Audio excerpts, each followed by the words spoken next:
My eyes snapped open, and for a moment I was utterly disoriented. Sunlight streamed through sheer curtains, illuminating a room that was familiar yet wrong. The scent of lilies, overly sweet and cloying, filled the air. My hand instinctively went to my left ring finger, expecting to feel the weight of the enormous diamond Ethan had given me. It wasn't there. Then it hit me. The room, the flowers, the date. I was in my old bedroom at Hale Manor, the family estate. And if my suddenly racing heart was correct, today was. I scrambled out of bed, my silk pajamas twisting around my legs, and rushed to the antique vanity. The reflection staring back at me was younger, softer, the lines of worry and heartbreak not yet etched around my eyes. This was me, 5 years ago, the day before my engagement party to Ethan Sterling. Oh, hell no, I whispered, my voice trembling. At this time, it wasn't a dream.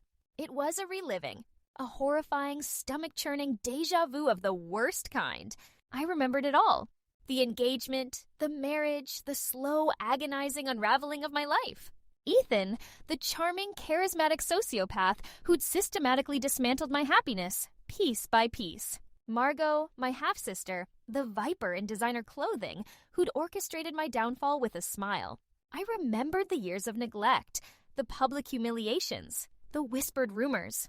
I remembered the crushing loneliness, the feeling of being utterly trapped in a gilded cage. I remembered my father's sudden death, the accusations of embezzlement, the way my family, my own blood, had turned against me.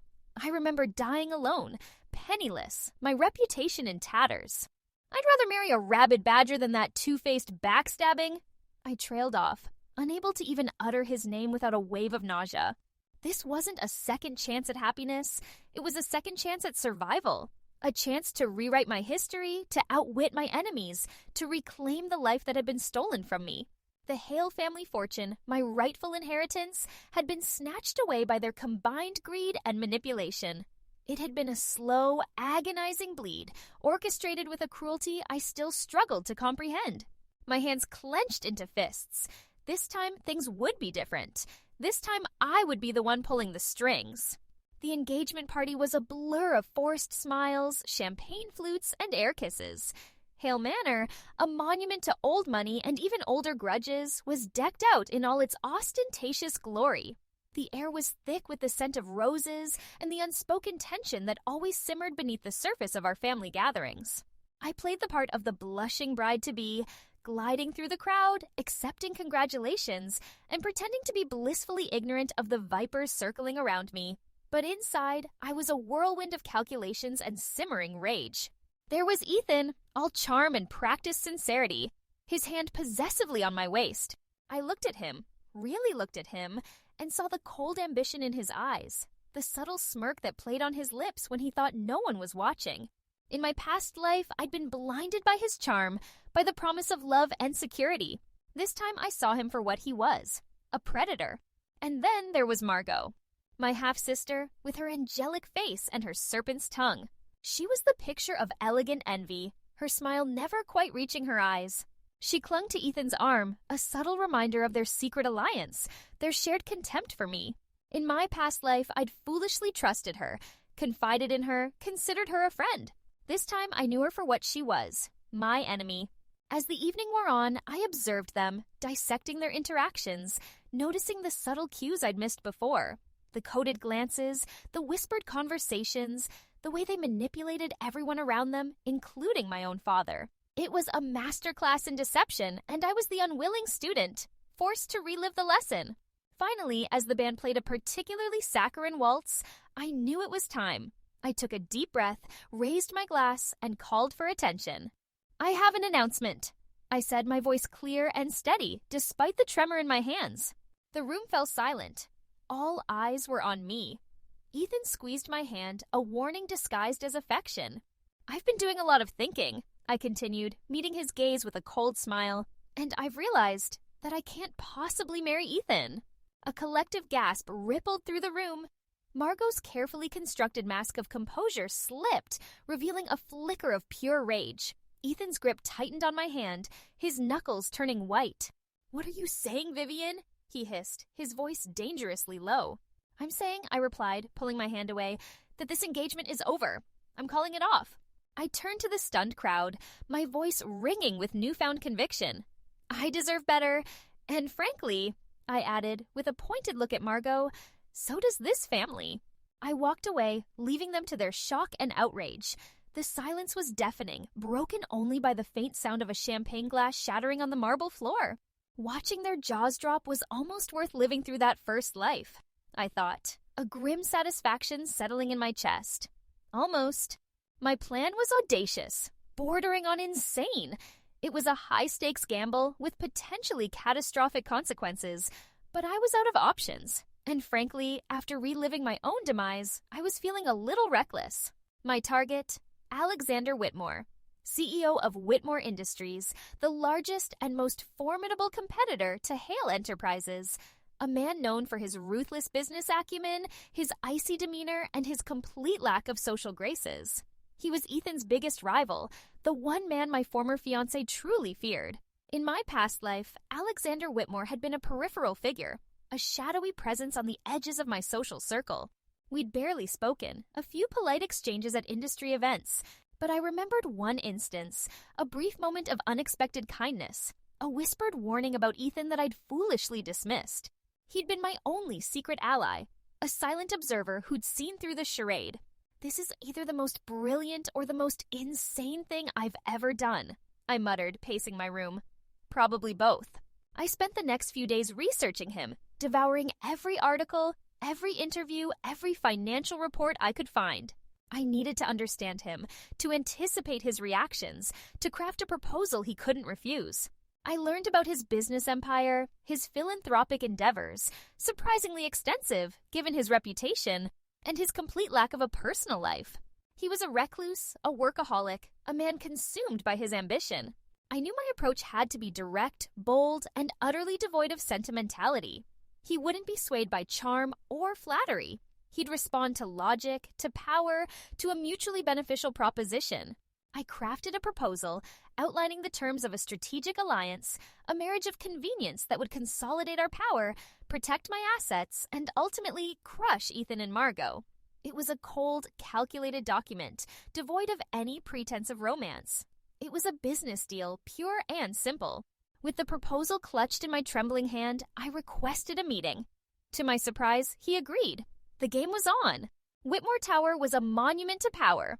All steel and glass, it soared into the sky, a physical manifestation of Alexander Whitmore's ambition. Walking into the lobby felt like entering another world, a world of hushed efficiency and barely contained ruthlessness. I was ushered into a waiting room that was more luxurious than most people's homes. The silence was unnerving, broken only by the faint hum of the air conditioning.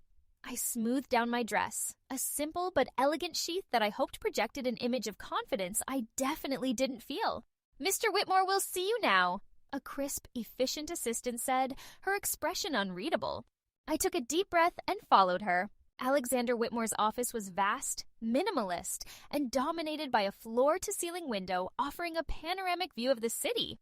He was standing with his back to the door, staring out at the view, his hands clasped behind him. He didn't turn when I entered. "Mr. Whitmore," I said, my voice surprisingly steady. He finally turned, and I felt a jolt of something. Intimidation, mostly. He was even more imposing in person. Tall, broad-shouldered, with a face that could have been carved from granite. His eyes were a startling shade of blue, cold and piercing. He looks like he could freeze hell over with a single glare, I thought, my carefully rehearsed opening lines evaporating from my mind. "Okay, Vivian, don't screw this up." "Miss Hill," he said, his voice a low, resonant baritone. "You requested this meeting? You have 5 minutes." 5 minutes? To propose a marriage of convenience to one of the most powerful men in the city. No pressure. I took another deep breath and launched into my pitch.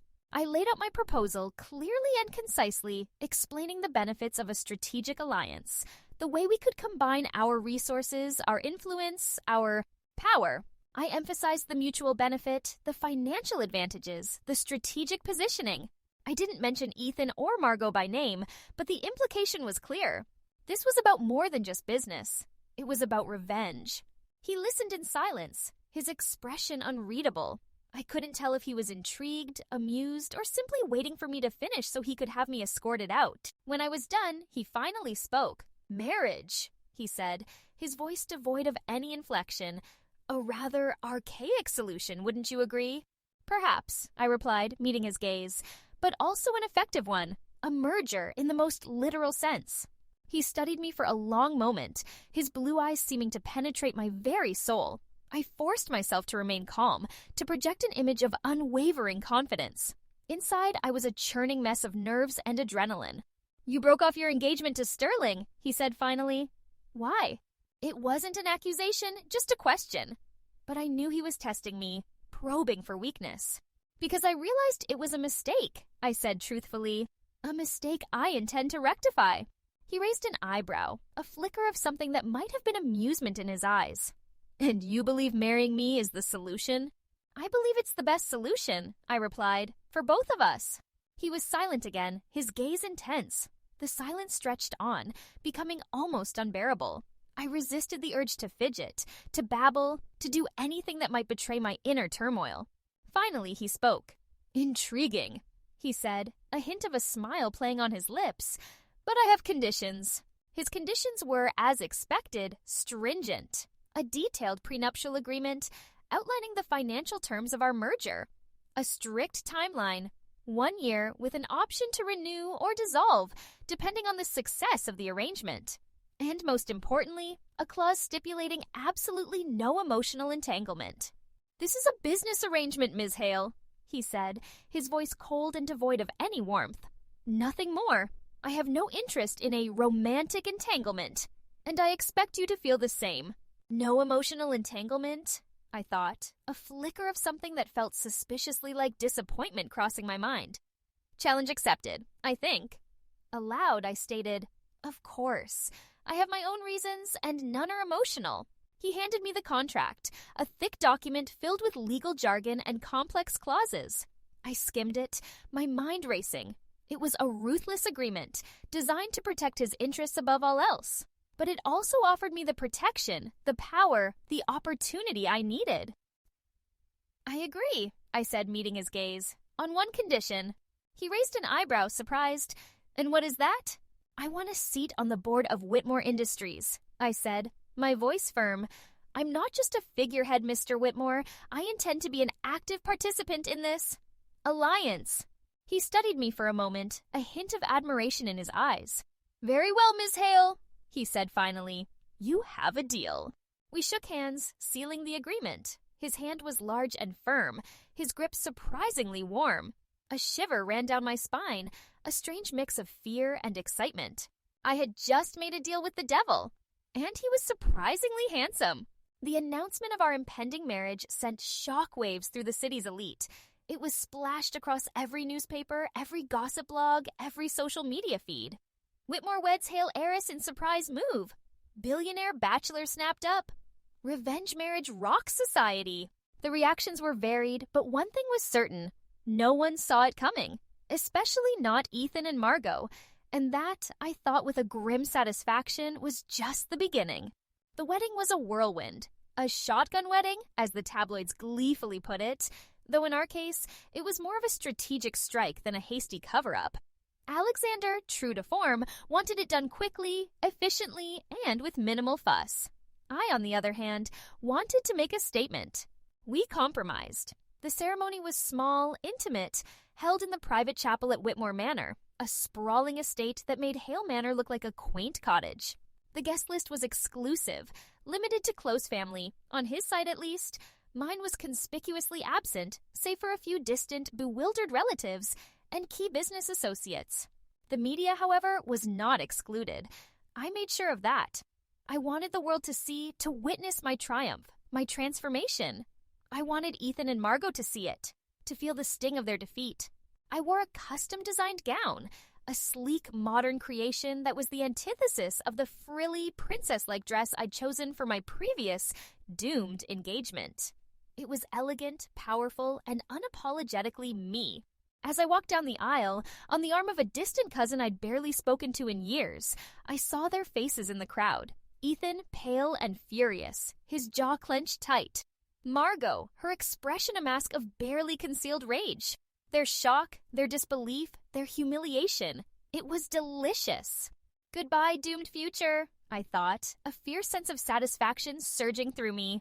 Hello, terrifyingly powerful husband.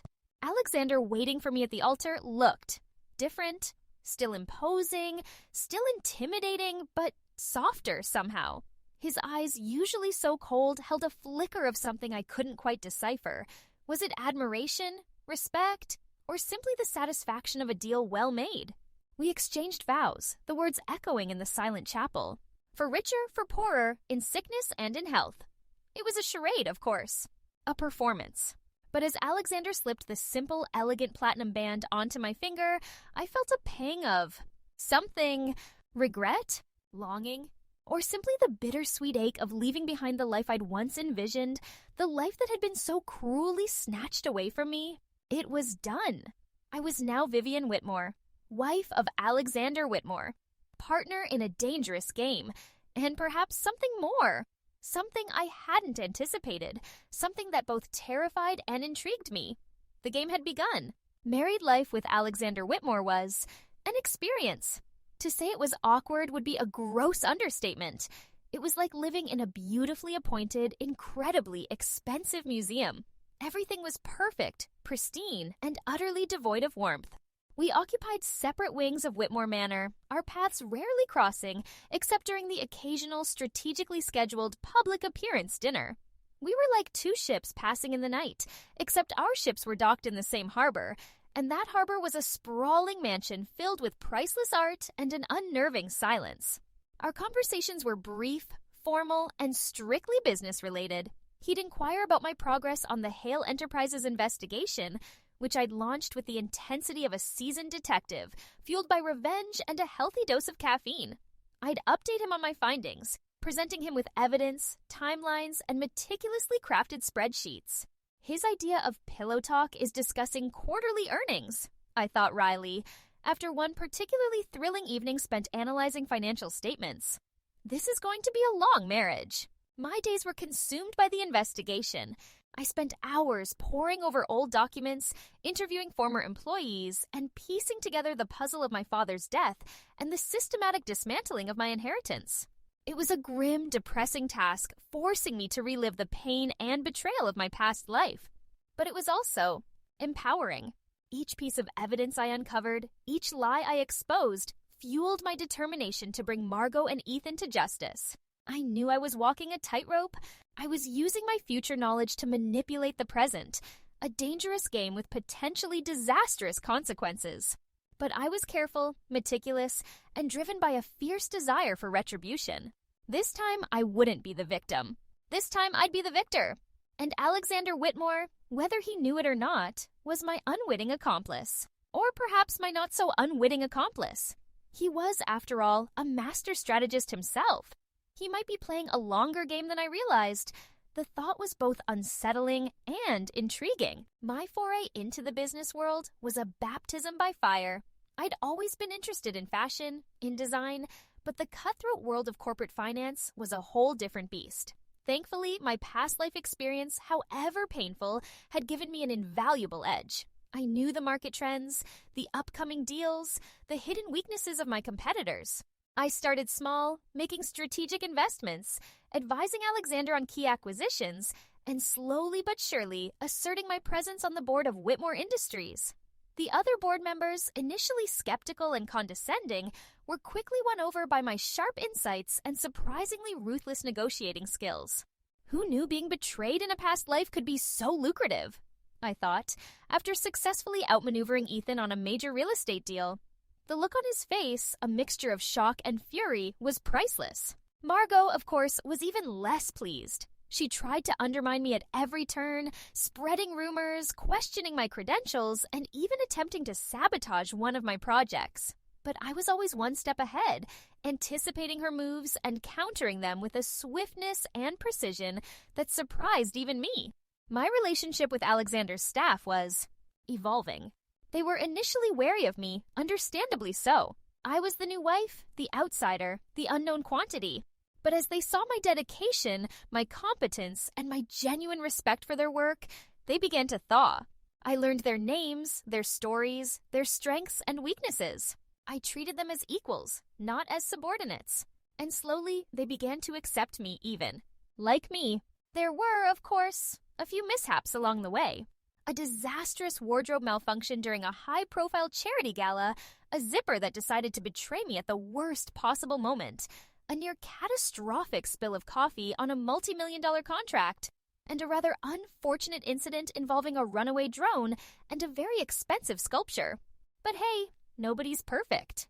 Especially not a time-traveling, revenge-seeking heiress navigating the treacherous waters of high society and corporate warfare.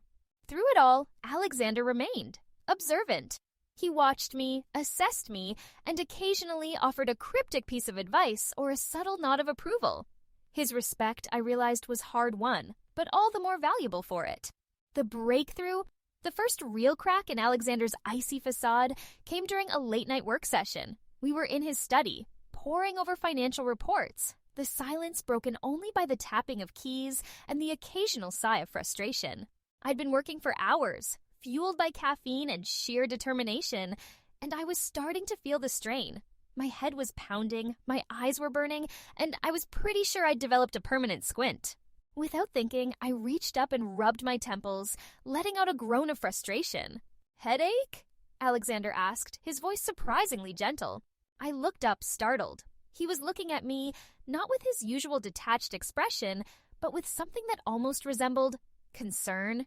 "Yeah," I admitted. "A killer one." He nodded, then to my utter astonishment, he stood up, walked over to a small cabinet, and returned with a bottle of pain relievers and a glass of water. "Take these," he said, handing them to me, "and take a break. You've been working nonstop." It was a small gesture, a simple act of kindness. But it was so unexpected, so out of character for the cold, emotionless man I thought I knew, that it took my breath away. I took the pills, swallowing them down with a grateful sip of water. As I looked up at him, I saw something flicker in his eyes, a hint of warmth, a trace of vulnerability, and then he did something even more unexpected. He smiled. It wasn't a big smile, not a full-blown teeth-baring grin. It was a small, subtle smile, a slight upturn of his lips, but it transformed his face, softening his features, making him look younger almost, approachable. Wait, is he smiling? I thought, my heart doing a strange little skip. At me? Did the world just tilt on its axis? We shared a moment of unexpected connection, a brief respite from the tension and the strategy and the constant game playing. It was just a moment, a fleeting glimpse behind the mask, but it was enough. I realized with a jolt that I was starting to see him as more than just a strategic partner, more than just a means to an end.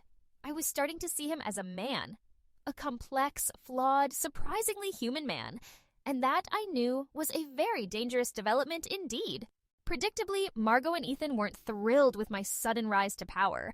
They'd underestimated me, dismissed me as a naive, easily manipulated pawn. Now, I was a threat, a force to be reckoned with, and they were not happy about it. Their counterattack started subtly.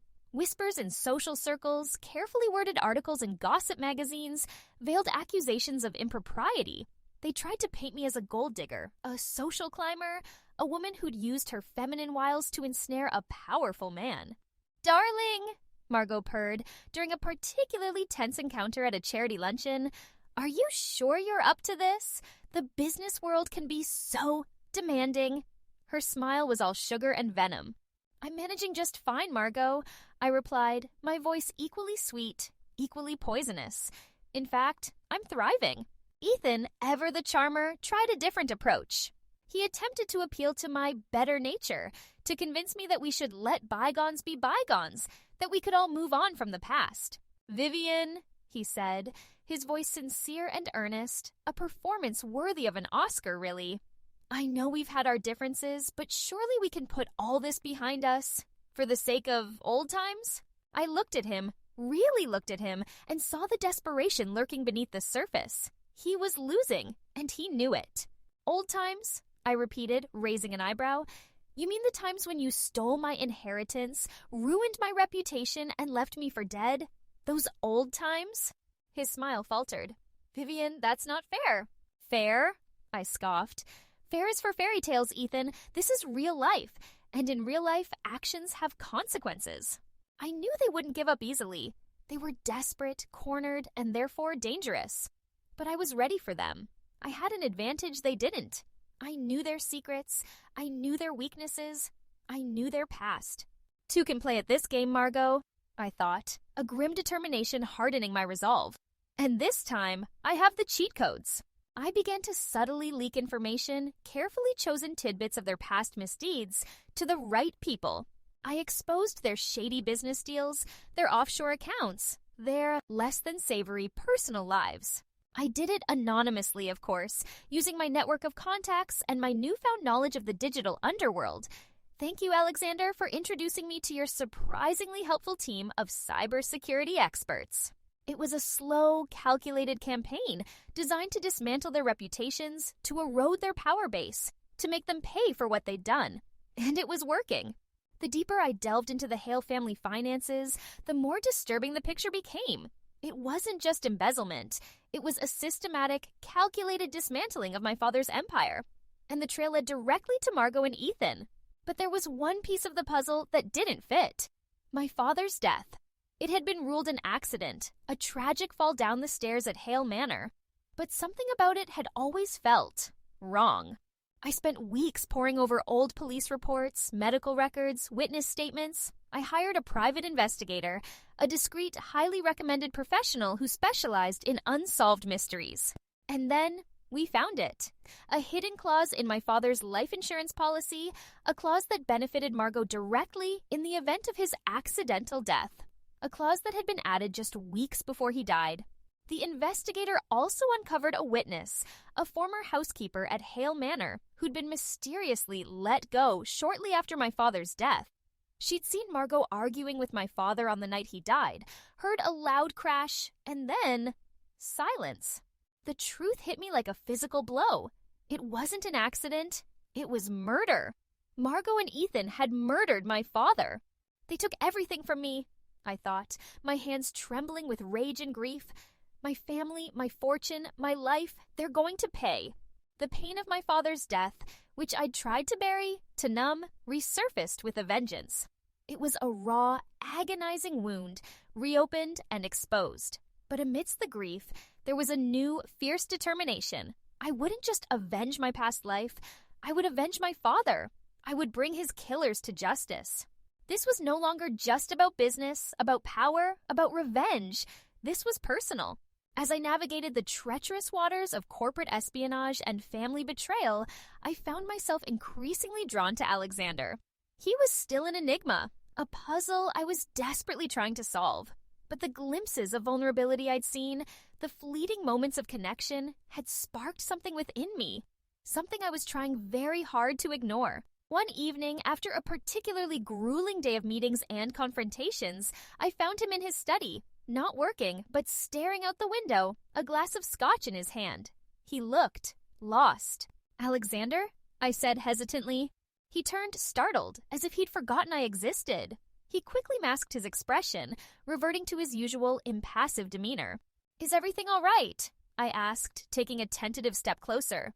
He hesitated, then sighed. "It's the anniversary," he said, his voice low.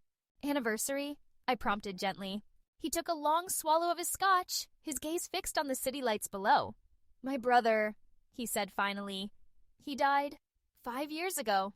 He told me the story, his voice devoid of emotion, yet somehow conveying the depth of his pain. His younger brother, his only family, had been killed in a car accident. A drunk driver, a senseless tragedy. But there was more to the story. The driver, a wealthy, influential man, had used his connections to evade justice. He'd walked away with a slap on the wrist, leaving Alexander consumed by grief and a burning desire for revenge. He dedicated his life to building his empire, to amassing power, to ensuring that no one would ever be able to hurt him or those he cared about again. He'd built walls around his heart, impenetrable barriers designed to protect him from the pain of loss. So the Ice King has a heart after all, I thought, a wave of empathy washing over me. A deeply buried, heavily guarded heart, but a heart nonetheless. I understood him in a way I hadn't before. We were both driven by loss, by betrayal, by a desire to right the wrongs of the past. We were both survivors, scarred but not broken. "I'm sorry, Alexander," I said softly, reaching out to touch his arm. He flinched as if surprised by my touch, but he didn't pull away. He looked at me, his blue eyes filled with a vulnerability I'd never seen before. And in that moment, the walls between us seemed to crumble, just a little. The strategic alliance, the marriage of convenience, the carefully constructed facade. It all faded away, leaving only two wounded souls, finding solace in each other's presence. It happened gradually, then all at once, like a slow-building crescendo, or a rogue wave crashing over me before I even saw it coming.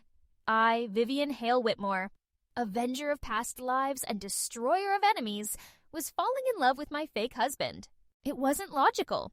It wasn't convenient. It was, in fact, a complete and utter disaster. We had a contract, a legally binding agreement that specifically forbade emotional entanglement. This was a business arrangement, a strategic alliance, a temporary partnership designed to achieve a specific goal: revenge. And now, here I was, developing feelings for the man I was supposed to be using as a pawn in my elaborate game of corporate chess. This was not part of the plan, I thought, staring at Alexander across the breakfast table one morning. He was reading the financial news, his brow furrowed in concentration, his jawline impossibly sharp. I'm supposed to be avenging my past life, not developing feelings for my contract husband. This is a disaster. It was the little things that got to me. The way he remembered how I liked my coffee. Black, 2 sugars, a detail I'd never even told him. He'd just noticed. The way he'd subtly adjust the thermostat in the car to my preferred temperature. The way he'd look at me sometimes, a flicker of something warm and almost tender in his usually icy blue eyes. It was the big things too. His unwavering support, his fierce protectiveness, his grudging but undeniable respect for my intelligence and my ambition. He challenged me, pushed me, and to my surprise, inspired me. He was everything Ethan wasn't. Strong, honest, principled, in his own ruthless way. And then there was the undeniable physical attraction. The man was, objectively speaking, ridiculously handsome, and the way he filled out a suit. Well, let's just say it was a constant distraction. But it was more than that. It was the connection we were building, the unspoken understanding, the shared sense of purpose. It was the way he made me feel, safe, strong, and alive. I tried to deny it, to rationalize it, to convince myself it was just gratitude or admiration or some bizarre form of Stockholm Syndrome. But the truth was undeniable. I was falling for Alexander Whitmore. And that, I knew, was going to complicate things considerably. If I was struggling with my unexpected feelings for Alexander, he was completely bewildered by his own. He'd built his life on logic, on control, on emotional detachment. Love, affection, vulnerability. These were foreign concepts, weaknesses to be avoided at all costs. And yet he couldn't deny the growing attachment he felt towards me. He found himself seeking out my company, craving my conversation, and yes, even enjoying my snarky humor. He also found himself experiencing a rather unfamiliar and thoroughly unpleasant emotion: jealousy.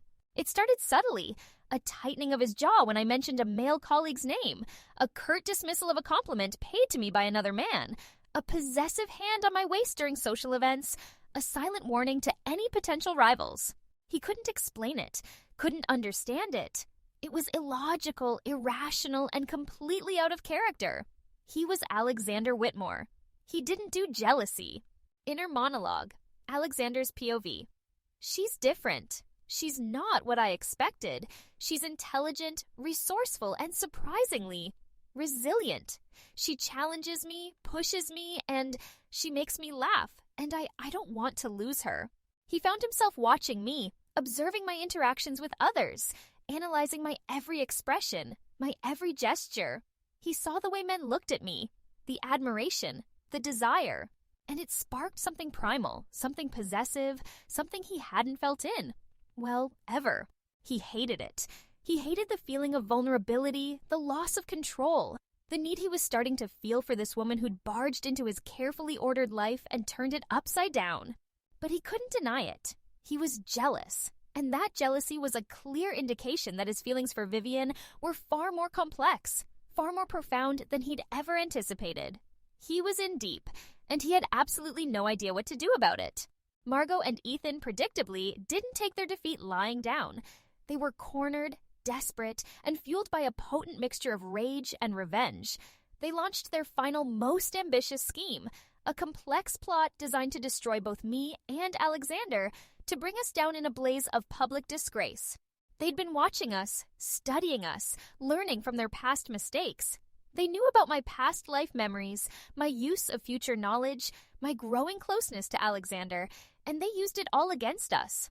They fabricated evidence, manipulated records, and planted false information, creating a narrative that painted me as a fraud, a con artist, and a corporate spy. They accused me of using my marriage to Alexander to gain access to confidential information, to sabotage his company, and to enrich myself at his expense.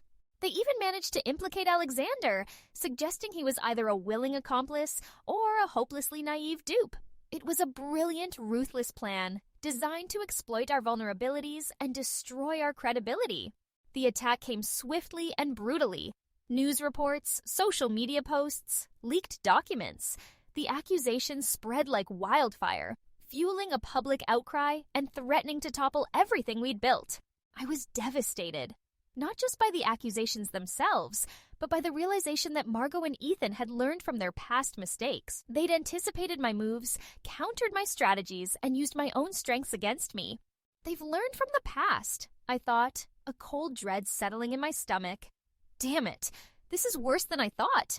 Alexander initially was furious. He saw the attack as a personal betrayal, a violation of his trust. He was tempted to lash out, to retaliate with all the force of his considerable power. But then he saw me. He saw the fear in my eyes, the vulnerability I was trying so hard to conceal. And he realized that this wasn't just about him, about his company, about his reputation. It was about us. He knew he had a choice to make. He could revert to his old ways, to the cold, calculating logic that had always guided him. Or he could trust me. He could believe in me. He could fight for me. And for the first time in his life, he chose love over logic. He chose us. Knowing Margot and Ethan's plan, thanks to my past life memories and a healthy dose of paranoia, gave me a crucial advantage. I knew their target, their methods, and, most importantly, their timing. While Alexander rallied his legal and security teams, I worked behind the scenes, gathering evidence, preparing my counterattack. I used my knowledge of their past crimes, their secret accounts, their hidden connections. I was like a chess master, anticipating their every move, setting traps, and preparing for the final showdown. The public reveal was orchestrated with precision. Margot and Ethan had planned a press conference intending to expose my fraudulent past and my manipulation of Alexander. They thought they had the upper hand, that they were about to deliver the final crushing blow. They were wrong. As they stood before the cameras, smug and self-satisfied, ready to unleash their fabricated accusations, I stepped onto the stage. The room erupted in chaos. Reporters shouted questions, cameras flashed, and Margot and Ethan stared at me, their faces a mixture of shock and disbelief. "Hello, Margot." "Ethan," I said, my voice calm and steady, amplified by the microphone. "Surprised to see me?" I then proceeded to dismantle their carefully constructed lies, piece by piece. I presented irrefutable evidence of their past crimes, the embezzlement, the manipulation, the conspiracy to frame me, and most damningly, their involvement in my father's death.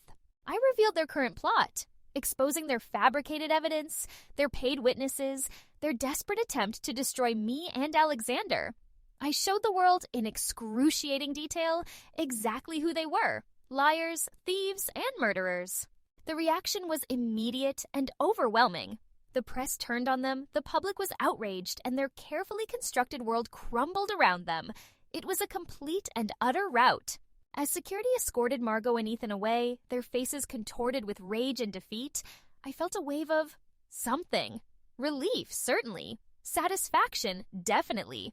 But also a profound sadness. It's over, I thought, watching them disappear. I've won, but at what cost? The victory felt hollow. The revenge, so long sought, so carefully planned, didn't bring the closure I'd expected. It didn't bring back my father. It didn't erase the pain of my past life. It simply ended it. And now I had to face the future, a future that was uncertain, unpredictable, and inextricably linked to the man I'd married for revenge. But now, loved. With Margot and Ethan's threat neutralized, the dust began to settle. The media frenzy died down, the public moved on to the next scandal, and we were left to pick up the pieces of our lives. Alexander, true to form, retreated into himself, burying himself in work, trying to process the events of the past few weeks. I knew he was struggling, wrestling with his emotions, his newfound vulnerability. I found him one evening in his study, staring out at the city lights, a glass of scotch in his hand. A familiar sight. "Alexander," I said softly. He turned, his expression guarded. "It's over," I said, stating the obvious. "They're gone." He nodded, his jaw tight. "Are you okay?" I asked hesitantly. He looked at me, his blue eyes searching mine. I don't know," he admitted, his voice raw. I took a step closer, bridging the distance between us. "I know it wasn't easy," I said, "facing your past, admitting your feelings." He looked away, a flicker of pain crossing his face. "I'm not used to this," he said, gesturing vaguely, "to feeling anything." "I know," I said softly, "but you did it. You chose to trust me. You chose to love me." He finally met my gaze, his eyes filled with a vulnerability that took my breath away. "I did," he said, his voice hoarse. "I do. I love you, Vivian. I love you more than I thought possible." It was the confession I'd longed for, the validation I'd craved. And yet, it filled me with a strange mix of joy and trepidation. "I love you too, Alexander," I said, my voice trembling. "But this wasn't supposed to happen. This was a business arrangement, a strategic alliance." He smiled, a sad, wistful smile. "Life rarely goes according to plan," he said. "I came here for revenge," I confessed, the words tumbling out of me. "And I found love. The universe has a seriously twisted sense of humor." He reached out and took my hand, his touch sending a shiver down my spine. "Perhaps," he said, his voice low and intimate, "the universe knows more than we do." He pulled me closer, his eyes searching mine. And then he kissed me. It wasn't a tentative, hesitant kiss. It was a real kiss. A kiss filled with passion, with longing, with a depth of emotion that took my breath away. It was a kiss that sealed our fate, that bound us together not as business partners, not as allies, but as lovers. As two souls, finally reunited, finally free to embrace the love that had been denied to them for so long. With Margot and Ethan out of the picture, I was finally able to take my rightful place as the head of the Hale family business. But I didn't want to simply reclaim what was mine. I wanted to transform it. I wanted to build something better, something that honored my father's true legacy. I sold off the corrupt divisions, restructured the company, and focused on ethical, sustainable practices. I invested in new technologies, supported emerging artists, and created a foundation dedicated to empowering women in business. I used my power, my wealth, my influence to make a positive impact on the world. I wanted to create a legacy that was built on integrity, compassion, and a genuine desire to do good. It wasn't easy. There were challenges, setbacks, and moments of doubt. But I persevered, driven by a newfound sense of purpose, a desire to create something meaningful, something that would last. And I wasn't alone. Alexander was by my side every step of the way. He offered his support, his expertise, his unwavering belief in me. He was my partner, my confidant, my love. Together, we were unstoppable. Vivian and Alexander, having solidified their personal and professional partnership, decided to not only restore the Hale family legacy, but also to expand their influence by building a joint empire. They merged their strengths. Vivian's intuitive understanding of market trends and ethical business practices, and Alexander's strategic acumen and vast resources. They launched several new ventures, focusing on sustainable technologies and innovative solutions to global challenges.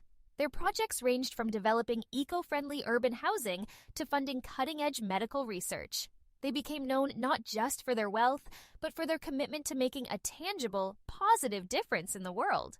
Vivian spearheaded initiatives that supported women entrepreneurs, providing mentorship and funding to help them launch their own businesses. Alexander, inspired by Vivian's compassion and driven by his own desire to atone for his past emotional detachment, established programs to support mental health awareness and treatment, particularly for young people struggling with the pressures of modern life.